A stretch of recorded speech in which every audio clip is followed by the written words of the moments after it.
been a lot of discussion about the Epstein files and the president's comments yesterday calling it a hoax. Can you clarify which part of the Epstein hoax is the hoax part?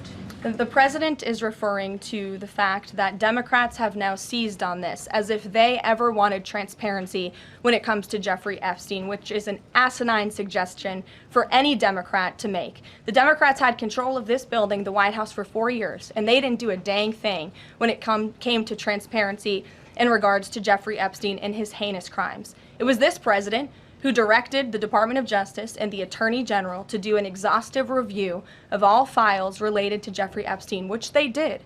The Attorney General and the FBI, led by Pam Bondi, Dan Bongino, Kash Patel, these are great patriots, some of the most trusted voices in the Republican Party movement. It's part of the reason the president appointed them to these high law enforcement positions, and they spent many months going through all of the files related to Jeffrey Epstein, and they concluded what they found in that memo, which they drafted and they released. And so the president has been transparent. He has followed through on his promises to the American people, but he doesn't like to see Democrats and the mainstream media covering this like it's the biggest story that the American people care about. What is stopping the administration from just redacting any sensitive information, grand jury information, and putting out what is appropriate so that the American people can decide and then let this story die? Well, in terms of redactions or grand jury seals, those are questions for the Department of Justice. Those are also questions for the judges who have that information under a seal, and that would have to be requested and a judge would have to approve it. That's out of the president's control.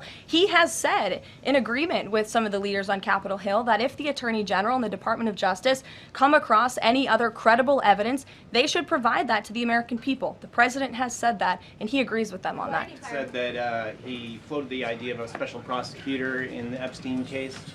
Can you confirm that? And has he asked the Attorney General to do this, to appoint a special prosecutor to look it over? Well, the idea was floated from someone in the media to the president. The president would not recommend a special prosecutor in the Epstein case. That's how he feels. And as for his discussions with the Attorney General, I'm not sure.